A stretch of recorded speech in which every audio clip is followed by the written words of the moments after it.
What's up, DigiNerds? It's your boy David, and I'm coming at you with another Digimon podcast. This is a Digimon podcast. I am joined by our other fellow DigiNerd. I got my boy Chris and Tyler in the studio, What's up, guys? and we got some topics today. Uh, Unfortunately, we did not have a locals this week. It was kind of sad. We could have done some sort of round robin thing, but we had a whole bunch of people saying they were going to come, and then kind of flaked out at the last second. But shout out to everyone who actually did show up.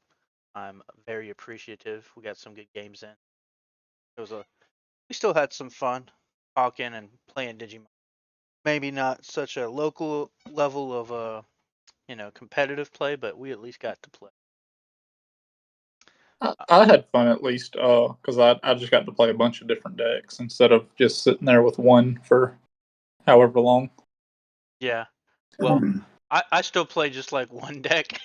I'm I'm trying to get ready for our Evo Cup, whatever it's called. Is it Yeah, called Evo I think Cup? it's the I think it's called Ultimate Cup. no, I think it's called No. the Evolution Cup, but they're calling it the Evo Cup. Yeah, Yeah, Evolution Cup, Evo Cup. Same thing. That's this upcoming weekend, and then right after that we get the pre-release weekend, which everyone is excited for. I know that.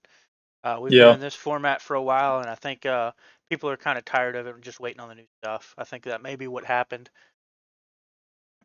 yeah. I think it's been a little dead because people are just over this format, but it'll probably definitely pick up.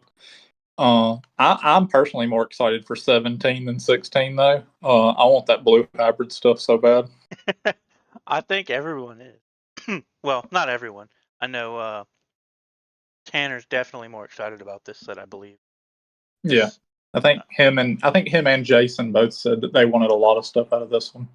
well, I know they both want a lot of stuff out of this one and the next set. So these next two sets, the EX, what is it, 6? Is that what it is? EX 6? I think so. I That think one's so. that one's also a really good set. So, kind of to get started, we got a couple topics today. If you read the name of the podcast, we're talking kind of a beginner's guide, uh, kind of enticing. It's more along the lines of getting into a beginner getting into competitive play, someone who's been playing casual and hasn't really dipped their toe in competitive play. Vice versa. Even just someone who wants to just jump straight into competitive play for playing Digimon. We got some. We want to talk about that. Uh, So here's the first topic I kind of want us to kind of dive into, and we can kind of talk about. What tips do you guys have for people getting into competitive play?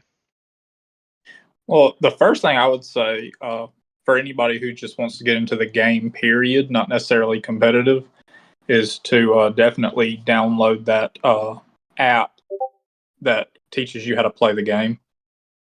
Uh, but if you're already familiar with the game and you want to get a little more competitive, I think what's helped me a lot is going to locals. I know whenever I first started playing, me and Tyler were just playing each other, and we both thought we were good until we went to locals, and we got our butts kicked for quite a while. And now, I'm not going to say that we're like the best players there, but like everybody, we're not going expecting to lose now. We know we have just as good of a chance as anybody else to win when we go, and it's really cool to just see your progression from losing every week to I topped this week, and then when you finally get that first win, that's really cool. I know for a while I thought I had a curse, and I had gotten second place like 5 weeks in a row before I ever got a first. Yeah, that was hilarious. Dante had the longest streak of getting third place. It was so funny. Like that was just all he could do. He could go all the way. He could go all the way undefeated until the final round, lose the final round, and get third place. He was like cursed. It was absolutely hilarious. I used to tease him. Me and Brandon used to tease him for weeks on end, and it was absolutely hilarious. And then it was just like, it was like just this thing. We were like, yeah, Dante's just getting third today, and he was like, stop it, stop it. He said Yeah. it's a curse. He said I refuse, and it just became like you're getting third in everything you do. And he got to the Yeah. point. It was so funny. It was to the point where he was even deciding to go to his our first regionals, and we were like, Dante, you're just gonna get third. Why are you even going? He said, if I get third, I'm quitting.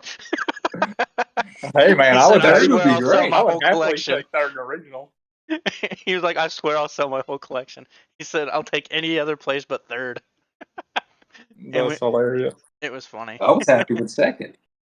But yeah, I mean, just going to the locals. Everybody there, can teach you something, and that was something. Like every game I played at locals, I learned something new.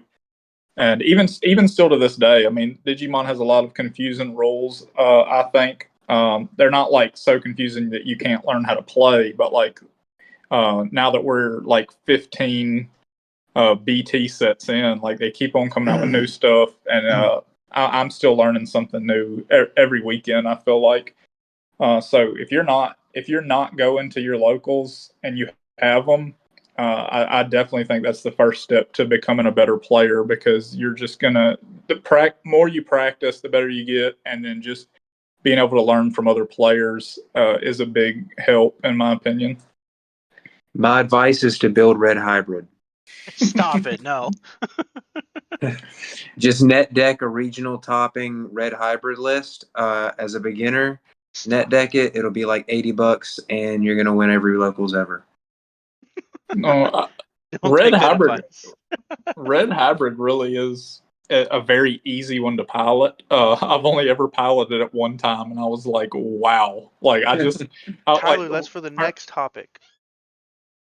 But yeah, I mean, and if you're new, I don't like the net deck. I like to try to make mine own thing. I just feel more accomplished whenever I do well with a deck that I put together myself. But man, if I'm trying to work on one and I just can't get it to act right, I've looked them up a few times, and it's definitely cool to see what some of the people who are winning big tournaments have thought of or just crossed their mind, and you don't necessarily have to copy that just because you've seen it, but it could be like some cool text that make you think like, oh, I didn't even think of that, and just like edit yours a little bit to look a little more like that without just straight copying it, and it'll help a lot.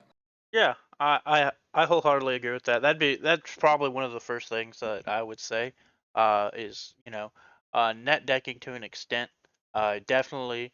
What I do personally is if I'm playing a deck that I haven't played before and I want to play well with it, I do I net deck it first. I kind of get a feel for it, and then I change out what I don't like and put Yeah. in what I think would be good, and I just try it out till I get a list that I've made and that I feel comfortable with and that I like. Uh, so that's kind of how I've come about it, especially when it's just a deck that just seems a little unfamiliar. Like I've put it together roughly. I kind of got a good understanding of it, but I just like for some reason just like doesn't the combo and stuff doesn't come naturally to me. Mm-hmm. Uh, so I net deck and I kind of look at it and I'm like, okay, I get now what it's trying to do.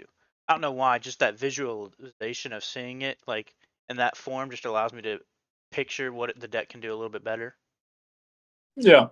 So what I like to net deck for is, first of all, if you're a beginner, like a brand new beginner to the game, and you're trying to build your first competitive deck, absolutely just clone somebody's. Like you don't have to, but I feel like it's a great first step to get a huge leap into an efficient direction. And of course, you still want to practice with that. And then you also want to make your edits, because just because it worked for them and their play style doesn't mean it's going to work for yours. Exactly. But I think that's a big thing to really mention right there. Just because it worked for someone else doesn't mean it's going to work for you. They've built that deck to their liking, to their preferences, and it worked well for them. Not everyone plays the exact same way, and not everyone has the same style of play. So after you get used to the deck, kind of tweak it to your liking. It's okay that you change things out than what someone else had in their winning list, or their topping list. Just because they didn't play the card, doesn't mean that it's not a good card and it's not a good fit for the deck. It just didn't fit their play style. absolutely. But if you're a beginner and you want to win, build red hybrid. Stop it. Best advice, man. I mean, that does go into our the next topic kind of. But I still think there's a couple more tips. Like, uh, I definitely agree with Chris. If you're not in your local scene, you definitely need to get into your local scene. Definitely learning from other people will help you tremendously. That's what helped Dante and I when we first started, and you guys have kind of watched our progression as we've kind of got better and what we've done. Starting out with just Mastamon and Examon and those kind of things, and we've kind of gotten a lot better. You've seen me top 16. You've seen Tyler, top 16. You've seen Chris almost top 16. You've seen Thanks. Inferno almost top 16. So I mean, as a whole, we've all grown so much, and I Oh yeah. think like you said, one of the biggest things was that community that we could feed off each other and come up with ideas, and that's kind of your biggest thing is like other than locals, like once you get like a good group of people, you need a good testing group for testing Hmm. out different decks. So if you want to start looking into the higher gameplay, like a regionals or an ultimate cup or some other big event, you know, you need a good testing group, a group of people that are good at playing the game, understand the game pretty well. You also want to get their advice on uh, your deck, and then just playing against them, and just all of the best decks in the format. If you can find someone that's got those decks and that can help you and play against them, so you can get good practice in, so that you can, you know, see and better understand what those other decks are doing, will help you further your game tremendously. Yeah. That's And another thing that I would say is if you do start going to your locals, if you're not going, or if you just started and are thinking about not going back or whatever, I wouldn't don't feel bad for losing. Like if you go, and especially if you're new, or even if you've been playing for a while but not there, and you go and you lose, even if you lose every match, like you wouldn't believe how much you're learning with every round, and eventually, you know, every little bit that you pick up, and then you realize, and then you say, "Oh, I did a misplay here, a misplay there," and or my opponent just did something I've never seen before, so now I expect it next time. You're going to be getting better slowly. So just I wouldn't worry about whether you win or lose when you first start going, for sure. Yeah, absolutely, and you gotta have fun with it. If Exactly. number one, we're here to have fun. We're here to and play the game that we all enjoy. Uh, for whatever reasons you enjoy it, you know, we all love and play the game. So, and everyone wants to see someone grow. I know uh, our local guys who have been there for a while have loved watch it, see us grow, and they've talked about it all the time. They're like, "Yeah, I remember when you guys used to come in, and you guys just sucked. You guys are no longer at that level anymore." And they're like, it took you guys a while, but now we no longer just stomp you guys in the ground." You And must be so, talking about Tanner. yeah, we had that conversation. It was kind of funny, and Well, look, David. I'm glad to hear that he told you that you don't suck anymore, but he hasn't told me, so I must still suck. he said y'all. He didn't say just me. Yeah, as in you and Dante. I think he was referring to all four of us because we all four started at the same time. I Because know. I think the same time it was like me and Dante's first week there. It was actually y'all's first week there, and we knew that there No, was it was our second. Yeah, I was it? think it was our second because I think we came one time and then we didn't come back for like a month, and then we came in and y'all were there. Oh, okay. Because I remember that we knew about the tournament going on, and we saw you guys just sitting around playing Digimon, and they're like, hey, Hmm there's a tournament going on. Do you guys want to join in? Because I think we were looking for people to play. Because Tanner was like, I don't know if we'll have enough to fire, or someone said that, and so I saw you guys sitting around. I think it was me that mentioned it to you guys, and you guys were like, yeah, sure, that sounds fun.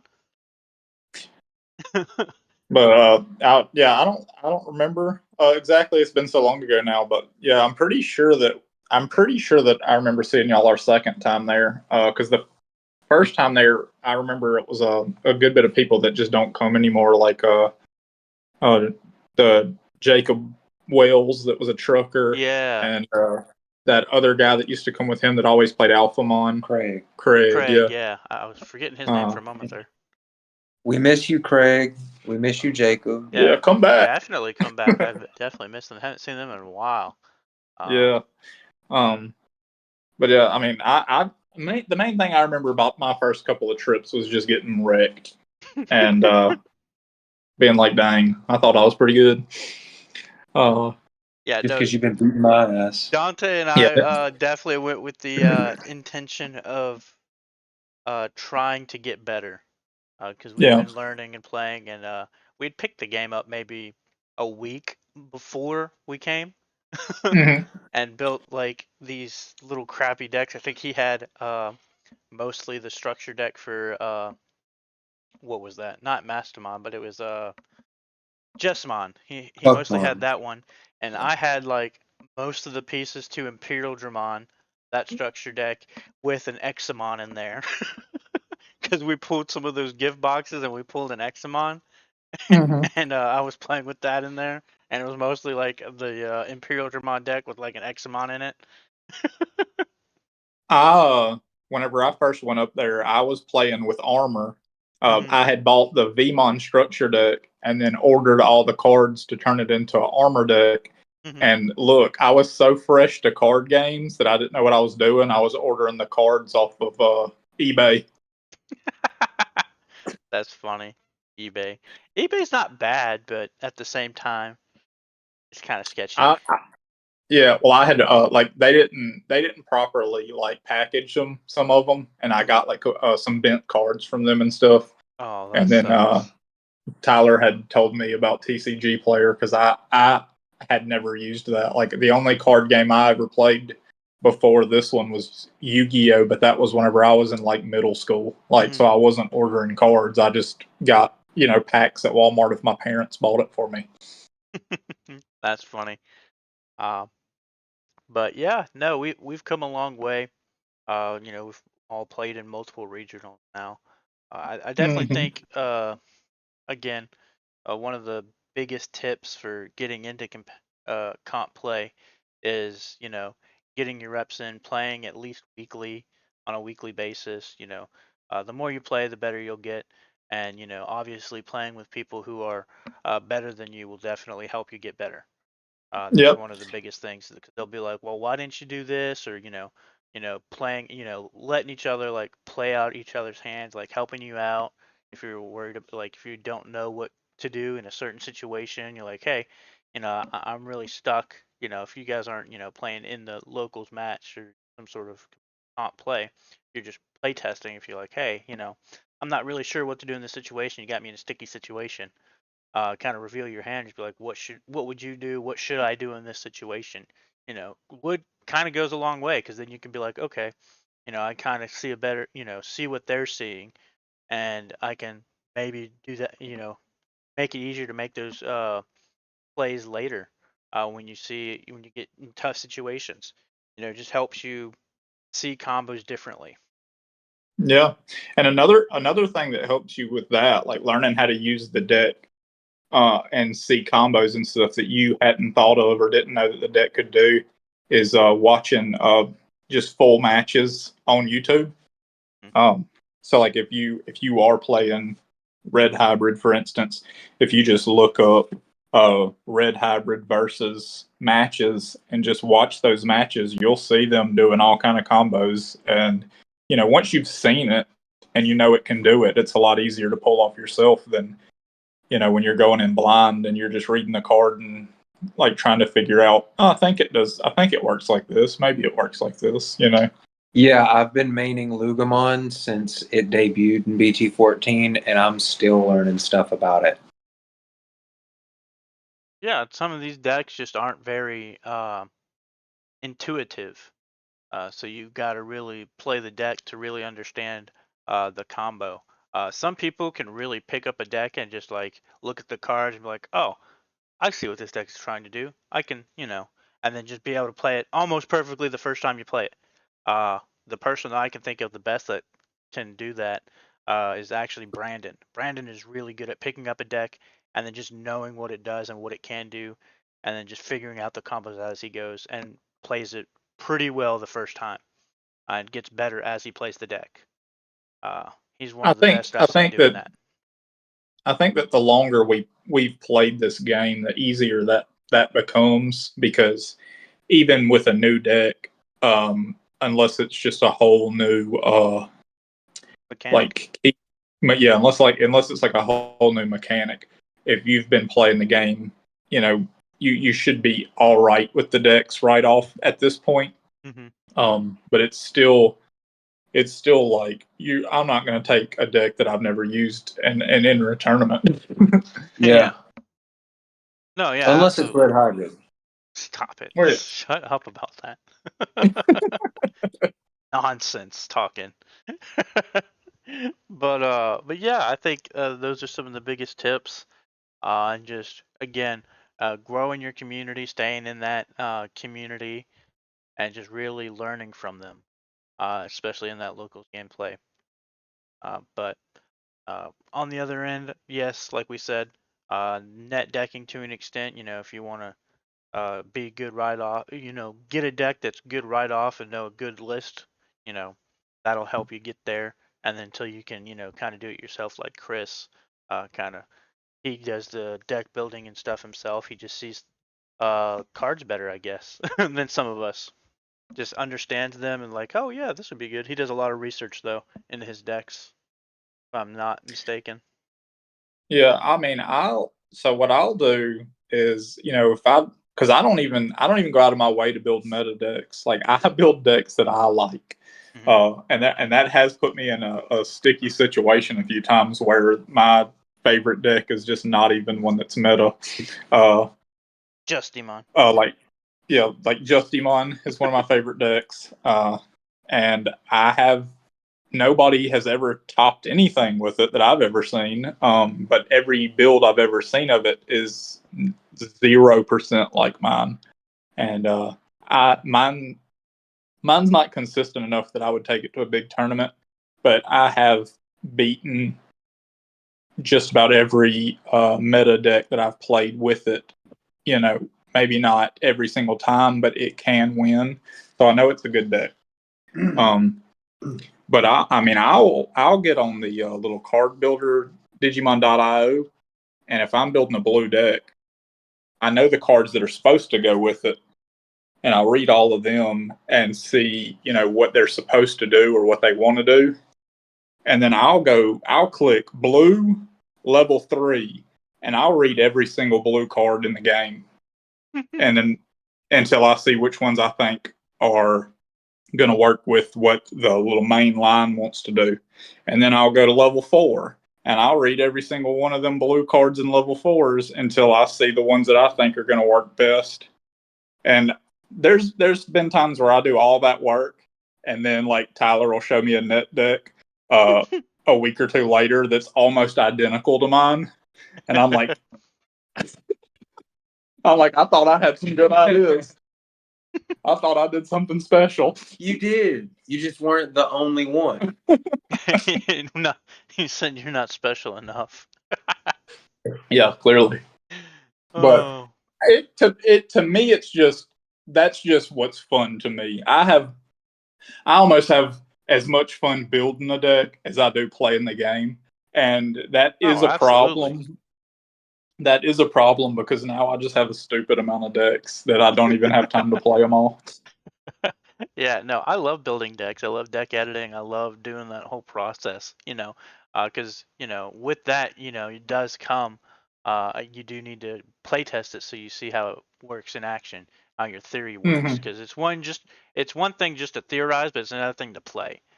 Yep. So you have, and that's why, always comes back to how much are you playing. You need to when it comes to a regional, I know as long as you at least have 1 to 2 partners that have just about all the decks you're going to see in a regional, you want to play them almost every day, whether it's through like Discord, playing them on that, or meeting up with them in person. Because I know Dante and I we play a lot of Digimon.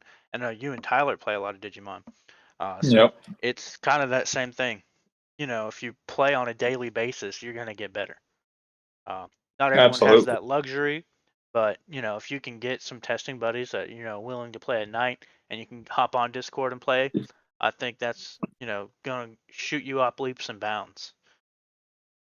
Absolutely. And don't let me pretend like I'm not uh lame and lonely and I haven't played matches against myself. Like I'll lay out 2 mats and just reach across and play against myself whenever I'm practicing. Especially like I don't do it like often, just regularly, but whenever I know that we're getting ready to go to a regional, I've sat there by myself for hours just battling other decks that I have that I know I might see at that regional. Yeah, Howie, I would say you need to be a little careful with that, just because your opponent's not gonna think like you. And Yeah, plus you have both hand knowledge, so it's a little hard to yeah, be I have both unbiased. hand knowledge, but I like to pretend that I don't. Like I'll make the moves as if like because I know what I would do if I didn't know what they had. Even and I've done it, where I'm like I know if I swing I'm gonna die, but I wouldn't know that in a real game. Hmm. So I'm gonna swing so that I get the result of like how this is actually gonna play out. so you're going at it in a more objective way Yeah. at like an experiment. Yeah, and if I'm playing Blue Flare because I want to get ready to play Blue Flare at the regional, I'm mean as hell to myself. Like I'm beating the crap out of that thing with whatever other deck I'm using because I want to almost lose so that I know whenever I get there, anything they throw at me, I've seen it before. As long as you play it, Yeah. like Belkamon. Oh my God. I practiced so much against Tyler's Belfamon for that regional and then didn't even see it. I practiced so much against Dante's Belfamon to help him practice and to help me practice against it, and he didn't even play the deck. Like You did though. that was crazy. No, I played against it twice. Yeah, I beat it the first time because I called him out on his timing. He messed up the timing, and he realized it. And then I played you in the finals for it. The final round for second. We were fighting for second place, and the only thing I can say there is that you played great, and I did have the unfortunateness of not seeing it out to Psychmon. I had a hand that I threw back. I mulliganed. I don't know if I ever told you that, Tyler, but I had 3 outs to Psychmon, and I threw it back and got a different hand, and I Yeah, had but no outs to Psychmon at that point. how cool was that though? That like our little group of people went all the way over there, 8 hour ride, and then two of us was fighting for second place. Yeah. Man, that trip will always be nostalgic to me. Like that was awesome. Like one of my that's the first biggest event I've ever played in. And I think it was for all of us, and it was just so much fun. And it's in person. If you have the chance to play in an in-person regional, I highly suggest it. It's a lot of fun. You get to meet a lot of new faces. Get to do a lot of cool things. Just traveling, meeting up with people. If you have that experience, it's really cool. I definitely suggest it for sure. Yeah, we had a lot of fun. Get to hang out with your friends a little bit more, get to get closer with them, create stronger bonds, and it's just a lot of fun. So I definitely think that trip grew our friendship, and just it was so much fun. And then just the sheer fact that Tyler and I both made it to that finals where we were fighting for second place like that, like we're doing pretty good. We know we're doing something right. Yeah, that was awesome. Yeah. Um, Oh, dude! And the day before in the 3v3, both of our teams just go undefeated. Yep. yeah, that was kind of funny. Uh, and the fact that you and Tyler picked up a random, that was hilarious. What was his name? Angel. Angel. Angel. Yeah, I remember. I knew Shout you out guys would to remember it. Angel. Yeah. How could we forget? Yeah. He was a legend. And that was absolutely hilarious. You guys won with a random. We were like dogging you guys, and then you guys ended up winning. And then Inferno Dante, he screwed us out of our first win. Well, not really him, but kind of the system, because it originally didn't have us paired against someone, and then we didn't check till after you know the point where it'd been like 10 to 15 minutes after the round had started, Yeah. where to check it again just to see where everyone was at, and we saw that they were looking for. Apparently, they had paired us up. They did a repairing, paired us up against somebody, and we didn't realize it because Inferno had the whatchamacallit, and he was looking at that, and we were just messing around, and we got paired against someone and got the automatic loss because we didn't show up on time. Like we got there and there was enough time to play because it's best of ones, 3 matches. Yeah. We had like I think we still had 30 minutes left in the round, and they wouldn't let us play it out. We were That's kind of lame. yeah. So we had that loss due to that, and then we won out. So and we Yeah. still didn't Had top, y'all, which was kind of crazy. yeah, had y'all played that one and won, we probably would have ended up having to play each other. Yeah, no, for sure. Or we would have played each other sooner rather than at Yeah. the end, one of the two. But I would have liked to think we would have played each other at the end. Yeah, that would have been neat. But we won what did we win? 5 boxes of RB1 off of that. Yeah, that's crazy. I wish it would have been BT13 instead of RBO1 Yeah. because I that set mean, was bonkers. yeah, I mean I got a lot of the stuff that I wanted for Jellymon, which I have Mhm. built, and then I just barely ever play it. Just like half the decks I've built. Yeah, But well, How many do you have? Jellymon's a mid-tier I'm not. deck. It's if you read it and like read all the things it can do and stuff, it should be way better than it is. I'm not sure exactly what it's missing to just take it up a notch, but it's like some of the stuff that it can do is so busted. Like it has like when attacking, strip and bottom deck something without evolution cards, and it's not once per turn, and the thing can unsuspend like twice in a turn. So you could just like bottom deck 3 things in one turn. Yeah, so I think that the issue isn't that it's not strong enough, just that Mirage is faster. And so people who would be using the Jellymon deck are using Mirage instead. Well, that's one Yeah, I thing, could. and just another thing is it probably just doesn't have good enough matchups into the better decks, the best decks in Yeah, the format. And that's probably the biggest thing is that there's some decks out there that just counter the deck and what it's trying to Well, do that are seeing in the top tables, and so it's hmm just not able to get those top spots because it has those worse matchups. Now, what I have noticed from Tyler playing Lugamon for so long is any decks that want to interact up front, if your deck just stays in the back like Lugamon does until it's time to win, those decks that are wanting to interact and have nothing to interact with just kind of lay dead and are no good in those matchups. Yeah, it again like kind of like Royal Knights. That's one of the reasons why Royal Knights has a hard time into the Lugamon match, in my opinion. It's just because of that exact reason. Because Royal Knights is very interactive and very. I'm going to control the board state, and then if you don't have anything to control, you're like not wanting to play certain cards because you're like it's a waste to play it right now and just let it get absorbed, and then Yeah. you know you just feel like you're missing out on so much.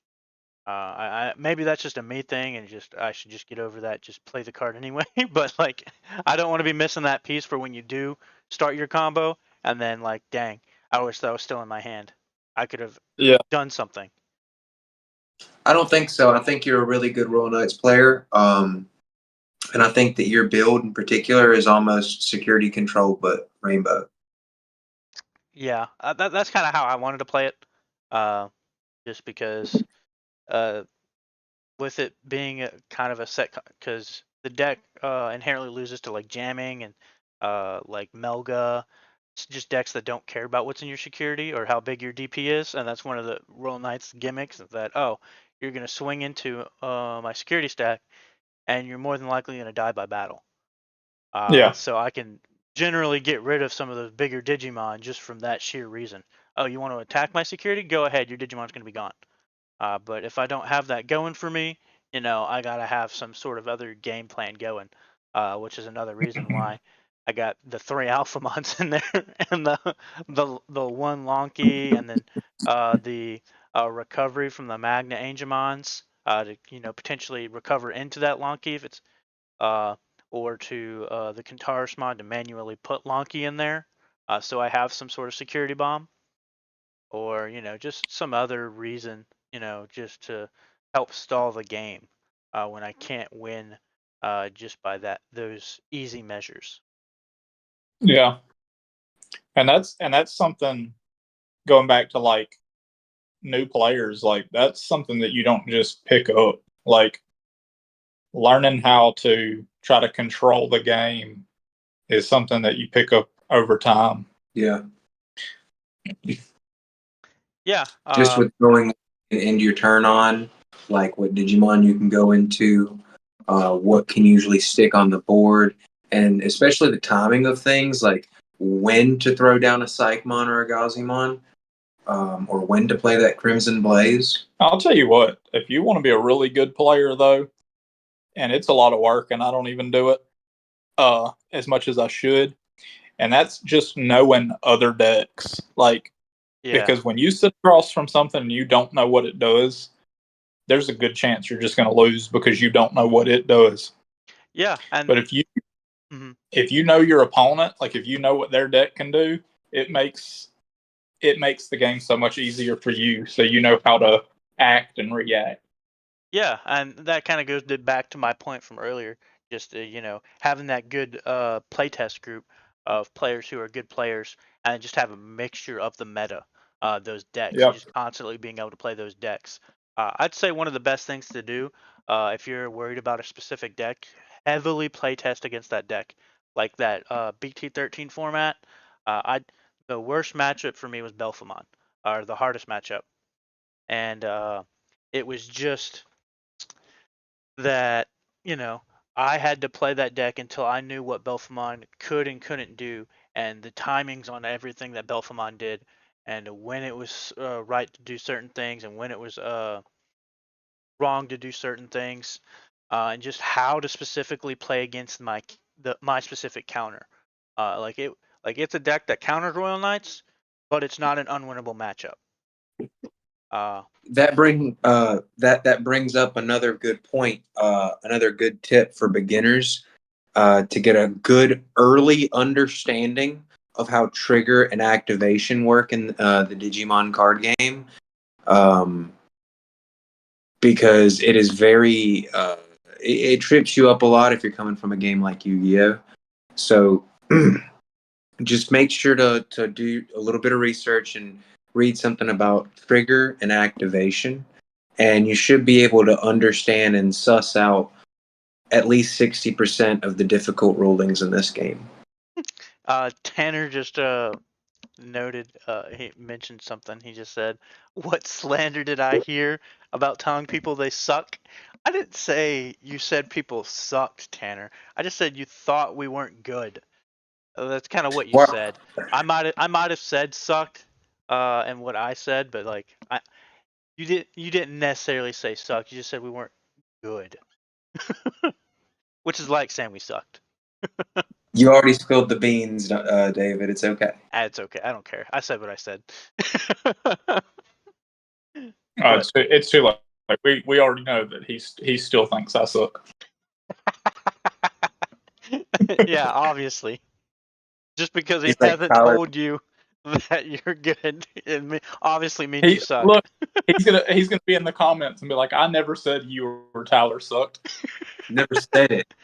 Never said it. No, just David and Tyler. Yeah, I never said David or Tyler sucked. Never said that. Just Chris. Yeah. And just Why Chris. not? Because Inferno doesn't reply to you. Tanner thinks you suck. It's the same thing. I know, man. Everyone's out to get you. Ever since me and Tyler joined the podcast, Inferno's missed like half of them. He's like, I'm not talking to those guys. It's just because you're here, Chris. I'll just go home. I'm sorry. We digress. But kind of brings us to our. I'll kind of segue to our next topic. What decks? We already know one of the ones that Tyler recommends. What deck do you guys recommend for beginners to try and start with when just trying to get into competitive play? I know Tyler was saying it, but I have to agree. I've only ever played with the deck one time. Whenever you had let me use yours, David, and I thought it was dumb how easy it was. Like I didn't even know what I was doing, and I was swinging a champion 2 checks for 15K. Like that deck has no business being that easy to use. Right. So definitely red hybrid. But there are other ones that are just inherently really good. Especially going into this set that's coming out. Obviously, anybody that wants to do the best that they can do are going to want to be into that Magnamon armor. Mm-hmm. I think that an easy strategy for people to get very quickly would be the Numamon deck. Yeah. It's very relevant. You can pick it up very quickly. And the hardest thing about it is just remembering where your sources float to and from. Some of the stuff plays stuff from your hand. Some of the stuff plays stuff from your trash. You just got to read the cards and keep that straight. But with practice, you'll get it. Yeah, that one is pretty good because all of those, everything has like an on deletion play, something else. So like none of your stuff ever actually dies. Yeah, absolutely. I think those two decks are, really good for beginners getting into comp play to play test and try out. I think a deck that you could potentially add on there is that Digipolice deck. It's not necessarily the easiest, but it does require just a little bit more thought. But it is still pretty on that same level with Numon, like playing out a lot of different things and just kind of swarming the board. And sometimes you can build up a good stack and get something going, but you're mostly swarming the board, swinging out, and it's still a pretty good deck. Yeah, I'll say this as somebody that likes to play the D Brigade. You can definitely play it as a rookie rush deck where stuff dies and you play it right back and you just keep swinging at them as fast as possible, and you'll probably get plenty of wins that way. But if you take the time, there's a lot of technical moves and combos and tricks that you can do with that deck that I think people don't take the time to figure out. And if they did, I think we would see that in more topping lists than it actually gets seen in. I wholeheartedly agree. I think currently, right now, people are just playing decks that are fast, and that are good, consistent and fast. That's kind of the biggest thing right now. So I think the three decks that we mentioned are probably the easiest ones to get into. Now, if you want something that does require a little bit more skill, but still good and somewhat, I don't want to say somewhat easy, but for the most part, the combo itself seems simple enough, is the Lugamon deck. Uh, it's a very strong and powerful deck. It's very fast, and the combo is can be a little tricky. But once you get it, uh, the niches about it can be picked up pretty quickly. I would say after playing against Tyler with it every day, I would say that you're.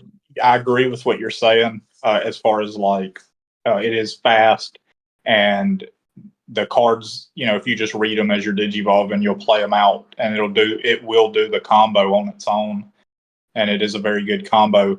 The skill, in my opinion, for that deck comes in when the combo fails Mm-hmm. and you've got to pick up those pieces and finish the game. Exactly. I Uh, wholeheartedly agree. Now, if the combo just does the combo, which it will do plenty, then you're riding high. But if the combo fails, that's where uh, skill and knowing what you're doing is going to come in. Which even if you don't have that at first, if you play that deck every day, eventually you'll pick it up. Yeah, absolutely. For sure. And that, comes with anything. I think that kind of goes to a tip that we could mention we didn't really mention before. Picking a deck that you like. Once you kind of try out different decks, kind of find something to your play style that's good, and in the competitive scene, something that's just your play style, and then just sticking with it and really learning what that deck does. Go a long, long way, for sure. Because once you do that and find all the little nuances about it and the different little, learn more about timings and, like Chris said, figuring, knowing your main combo, and when that doesn't work out, how do you pick up the pieces and finish the game? That's crucial. And you're not going to know that until you've been put in that situation. And you're not going to be put in that situation until you play the deck enough. So you got to find a deck and stick with it and really figure out what that deck can do. Absolutely. For example, there's a guy, I believe his name is Martin Lee. Shout out to Martin Lee if you're hearing this. If anybody knows him, please let him know we shouted him out. But he won 5 regionals with O Force long after O Force was relevant.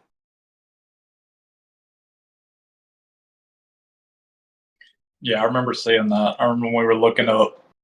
It was before we went to one of the regionals. We were looking up all the past regionals and placements to try to see uh, if we recognized any like specific names popping up over and over. And that was like the only one of note that we just seen in like multiple tops. I don't remember if he had 5 number ones, but he was definitely topping in multiple regionals with All Force, and we were like, "Dang, this dude's." Yeah, it wasn't 5 number ones, but it was 5 tops, and it's like he had the most tops, I believe, that I'd counted out of any of the players that had invites. Yeah, and it was. I think most, if not all of them, were with All Force, and it definitely was like whenever we weren't even talking about All Force anymore. I think they were all with All Force except for his first one was, I think, with Black War Greymon, but don't get mad at me if that's wrong. Yeah, no, exactly. And being able to pick up a deck and play it just shows you how good and confident he felt with the deck, especially into that format. If you know your deck well enough, doesn't matter what the format is. If you feel like your matchups are pretty good, then and you're comfortable with the deck, take it. It doesn't have to be the most competitive deck. It can be a tier 2 deck. Tier 2 decks can still top. Especially you're going to catch some people by surprise that may not know what your deck does. They may not have been preparing for it. So if you think strongly enough about your deck and you've played it enough and you've played it enough against the meta decks and you feel confident with it, by all means bring it for sure. Yeah, and I'll say that most likely if you've been playing with a singular deck for a long time and you know it back and forth, you're better off with that than picking up something new right before you go into a big tournament. Yeah, absolutely. Like even if the something new is meta, like I kind of did it with Mirage. You're welcome. I'm taking the credit for that. I'm sorry. But I had played it before, just not much at all. So I felt like I was going into a new deck, especially because I hadn't played it at all with the Zudomons and the trainings and stuff. Because whenever I had played it before, it was still before they had restricted the good dude and all that. Yeah. So it was a different deck, and even the prior version I hadn't played much, but I wasn't comfortable with anything that I had anyway. I was like, man, I feel like nothing I'm using is doing good. So it wasn't like I tossed something that I was confident with to the side to play that. And I wouldn't have. Like when I was testing with Blue Flare, if I had felt like my chances were really good, I would have just went with it. But I didn't feel like my chances were really good. Yeah, absolutely. And you were able to make that call because you did have Mirage and you kind of knew a little bit of it, and then you play test the crap out of it. Yeah. That from then on you play tested the crap out of it and figured it out and knew how to play the deck. And it didn't help. It didn't hurt that the deck's really good into the format. You know what I'm saying? Exactly. Well, that was the reason I picked it, because I was like, this seems to be winning.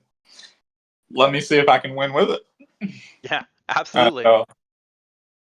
And it worked out. I mean, it was a good choice. Like, and had it not, that would have been on me, for grabbing something fresh. But I did I did what I thought was best in it, and it worked out. I didn't place as good as Dante, but Placed better than me. I did place better than Tyler on that one. But you still have the highlighted second place at a regional that we all aspire to. Yeah, absolutely. But yeah, for sure. I think Mirage, though, unfortunately, is one of those decks that does require a little bit more skill to play. I will say that. You gotta know kind of the right timings and know the combo to a T to kind of really understand how to really effectively play the deck. It's not one of those decks that most people can just pick up and just be good with. Uh, like you said, you had a little bit of knowledge of the deck and played it a little bit and whatnot, and so that helped out. And you're, being a skilled player and knowing what you were doing was kind of what pushed it over the edge for you to be able to play that deck and do well with it. Yeah, and another thing too was most of the decks that I played against, I did know what they did, so I was able to, consciously act and react to what I knew they were going to do with what was in my hand, and that helps a lot. Kind of divert us a little bit. Tanner said a little while ago. He said he mentioned Tyler and Chris have had potential since the start. Dante and David, I was not so sure. I mean, it kind of makes sense. You guys said that you guys have been playing for a little bit and then started playing, and then Dante and I literally picked up the game that week, and then came to a locals to just learn. we had been playing just with each other for I'm not sure how long, but it was a little bit, enough for me to have ordered armor cards off of eBay, and they came in the mail. Yeah. But we went to G&G for something. I don't even remember why we went there. And the person at the front desk, we were buying Digimon cards, and the person at the front desk, I don't remember who it was, it's been so long, told us that they play every Saturday. And that's how we even found out it happened, that locals existed.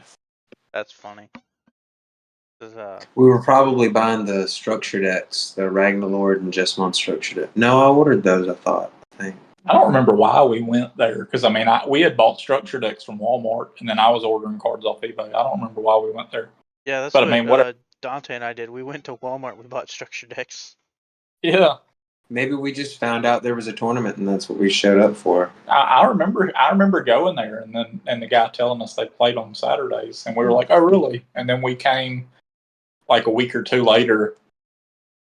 Saturday at 1 was what the time he had told us, and well, that's what they keep posting online, but I don't think we ever start till 3. I don't like I feel like I usually try to get there at 1. Unless like this weekend, I don't know what happened. I died when I laid down and didn't wake up till 12:45. I legit woke up and freaked out because I thought I had missed Digimon, and then I was like, oh wait, I don't even have to be there till like near 3. I'm okay. Yeah, we try and wait a while for everyone to show up, especially if they say they're going to show up. We try and give them all opportunities to show up for the tournament. I think that's wouldn't why be, we've pushed back to 3. but some people act like they can't get there no earlier than that. Yeah. Yeah. And it's not a big deal, except like every once in a while, whenever it lasts like real late, and I'm like, which I mean, it is Saturday. It's not like we got to go to bed, but it's still like, people like Dante might have wanted to take his girlfriend on a date on Saturday night. Yeah. For real. But yeah, sometimes it, starting then gets a little late, but I personally don't see a huge problem with it. We normally won't ever have more than 4 rounds, so I think the latest we've ever really, really gone was like 7 p.m. No, we've gotten back. Recently we've been doing time. When we didn't do time for a while there, man, we was leaving at like 9:00 at night. Yeah. Oh yeah, that is true. We weren't doing time for a while. I don't know why we weren't, but we just weren't. Yeah, we just weren't. And then the only reason we started doing time was because all of us started getting into bigger regional style tournaments.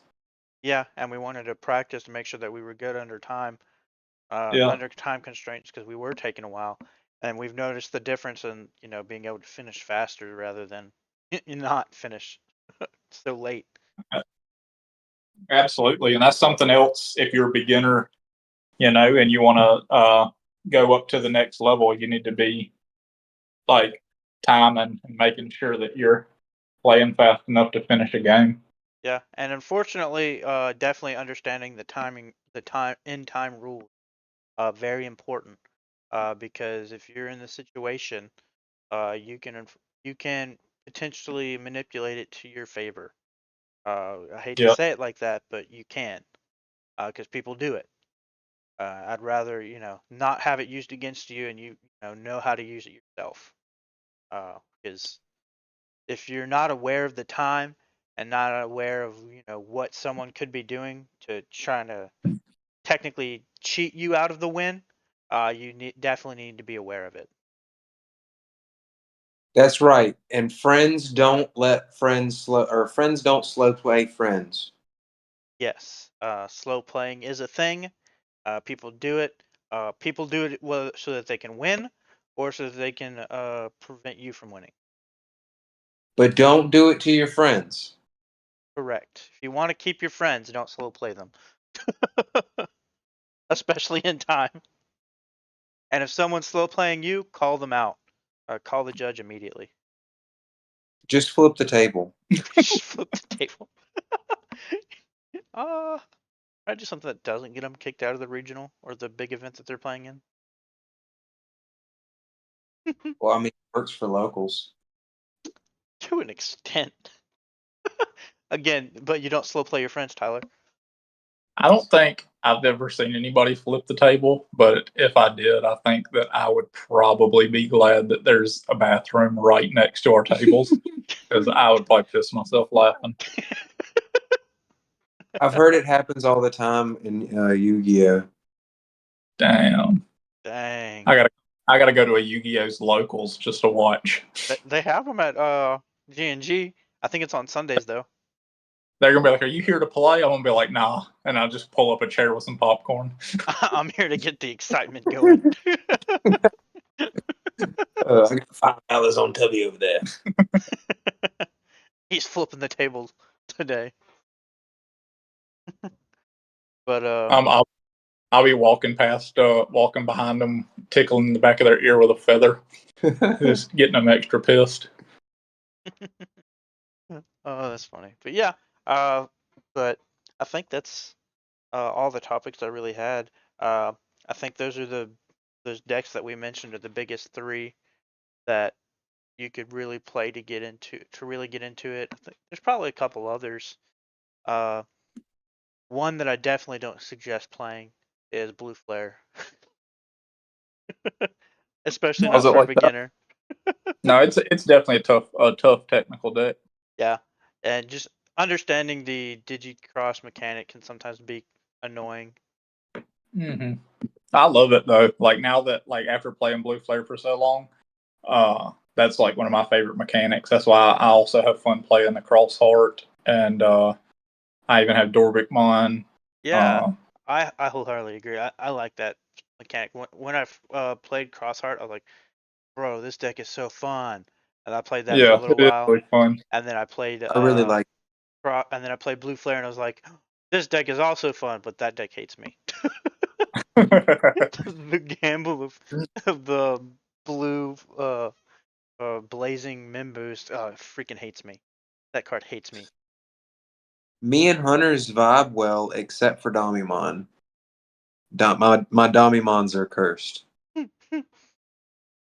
I think that's Uh, the same with me. For some reason, I just the Hunter's deck just really just did not seem very fun to me, and I was very confused on why. Because I really like Crossheart and I really like Blue Flare, but like the gameplay of Hunters just did not stick with me, and I just really didn't care for it, and I was very yeah, confused on why. I agree because I never really played it, but Tyler did, and just watching, I was like, I don't like that at all. Like it didn't even look like something I wanted to try to play. But a lot of people love it, but and that just goes to show that everybody has different play styles when it comes to the game. I think I'd like to rebuild mine. Yeah, I Uh, mean it's an interesting deck, and I don't think it's terrible. I think you could still do well with it if you wanted to play it. yeah, no, I mean, people still, at least up to the last format, were topping with it. Yeah. I mean, not in this one that we're in now, but I'm pretty sure like in the one right before this one they were. Yeah, I think you're right. And it just goes back to that, gonna play something comfortable and fun. And Mm-hmm. again, it's your preference. A lot of people at the end of a format will just start playing random decks that they think are fun, and oh, this deck's fun. I want to play it, and maybe I can get a top with it. Some of them end up doing it. Yeah, I mean, one of the regionals a few weeks back had like all the tops for the average decks we've been used to being seeing, and then it was one Lilithmon loop in there. Yeah. Yeah, I definitely remember seeing that. Yeah, it was like okay. There's always a rogue or two.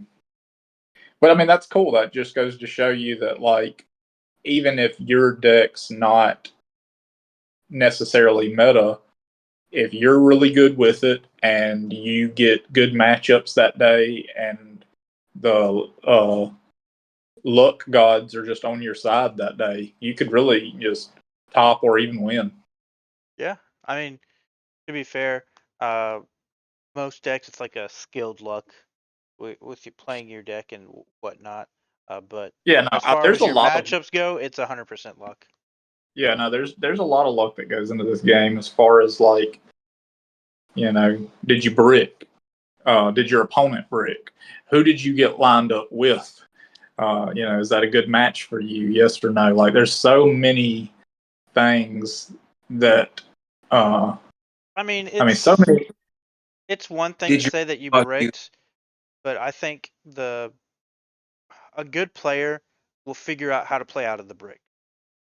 And Yeah, I think that's something important to know, and you also really have to know your deck to be able to play out of the brick. Just because I you're agree not to an seeing like rookies or anything like that. I mean, yeah, it sucks, but you have to progress the game state. You have to progress your game state. Yes, you may have to play some big things at first, but until you can get there, but that's just kind of what you got to do. I agree to an extent. It really depends because if your deck is meant to build in the back and you don't see a rookie and you just keep playing level fours up front and your opponent's deck just keeps killing them. Yeah. On this topic, I'd have to say, Chris, you play a variety of decks. That's probably the most logical explanation there. But David, you play Royal Knights. Like you main Royal Knights. Like you don't brick. I don't. How are you gonna brick? So with that in mind, if you brick too hard and like you're 3 or 4 turns into it and it's just they're getting ahead, like they're obviously not bricking and you're bricking really hard, like you played an Analog Youth and 3 missed memory boosts come off, just go to game 2. Here's the thing. I will say that a few sets back, we might not have even it might not have even been as big of a deal to brick because you had time to get out of that brick. But now, where we are now in the game, people are winning turn 2 and turn 3. Yeah. So if you bricked a turn, you might just be dead next turn. Sorry. I mean that is very true, and but all I was saying is that there's slight skill to fixing that. No, I agree. And I'm not. again, it takes a really good player, and you really have to know your deck, and that's why I'm like it's a skilled brick. It's a skilled kind of thing. Like yes, I understand that you are gonna brick. You're not gonna have an optimized hand, and but being a really good player can try and figure out how to play out of it. And again, just remembering what you still have left in your deck. So like especially when you're trying to deck thin. Like if you're trying to like search for a specific piece late in the game, and remembering what is at least left in there, so you're like, okay, I can at least see this piece. Like, more than likely, I still have like 2 or 3 of it left in the deck. Uh, if I draw a lot or find some way to search, I can potentially see this card, and you can at least thin your deck enough to where you can just draw into it for your turn. The turn you could possibly, if you can stall, you can potentially do that, and that's why they're like, oh, you're so lucky you drew the card you needed. There's skill to it. You deck thinned enough to be able to find the card you need, and I have the card in the deck to be able to see it and play it. So yeah, I mean, there's luck to it, but it's a skilled luck for drawing the card you need. Yeah, I definitely, from playing Beelzemon a lot, I know about reading what you've seen and what you haven't seen and trying to figure out what's next in that deck. And what you have in your security stack. Yeah. Security stack is all luck unless you're playing a yellow deck.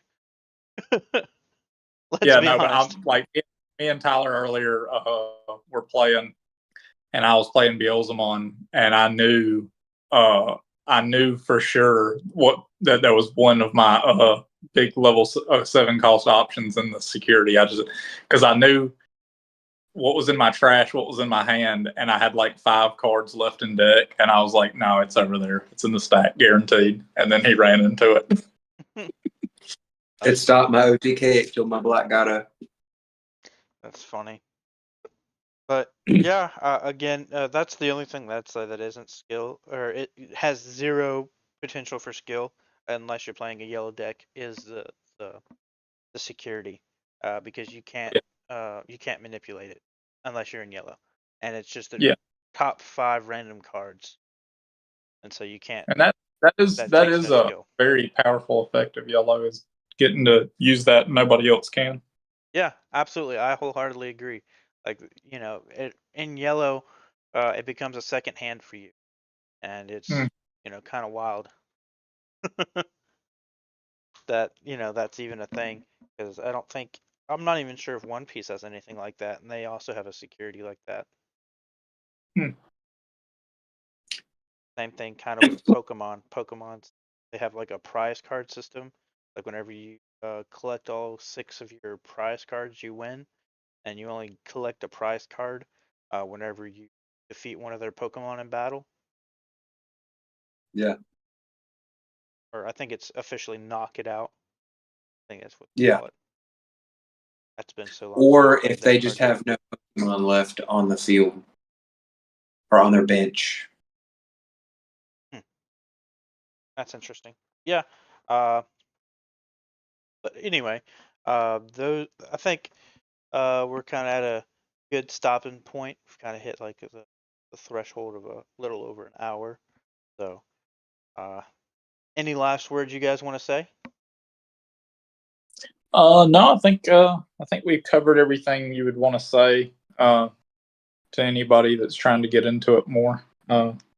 As far as that being our topics for today, I think it's covered. Tyler? Yeah, we had some good advice for the beginners. Maybe just one last piece that I think I forgot or just didn't mention is that we got to remember that at the end of the day, we're playing cards here. This is gambling. Like it's the same as playing poker. You can't win them all. Sometimes you win, sometimes you lose. And the point is, we're having fun along the way. Yeah, absolutely. But definitely thank you guys for listening in and listening to us ramble and talk and goof off. We definitely appreciate it. Definitely let us know that you like our content and these podcasts and what we have to say just by giving us a like, subscribe. And then again, come join us on Monday nights. We're definitely would love to see more people interact with us, like Tanner, in the comment section while we're live. But even afterwards, let us know some topics that you guys would be interested in hearing our opinions on, what we have to say, or, just something that you think would be interesting to hear talked about on the podcast from us. So we definitely appreciate y'all's support in every way possible. We love interacting with you guys. Hopefully, we'll have some more videos coming up soon for you guys, just some more gameplay, and we're looking to do some more, just some lower tier uh, decks, deck profiles that we kind of just enjoy, the decks that we like, that we think are pretty fun to play. So be looking out for those. Uh, with all ado, have a good night or whatever day, whatever time you're listening. Have a good rest of your day. Podcast. We are.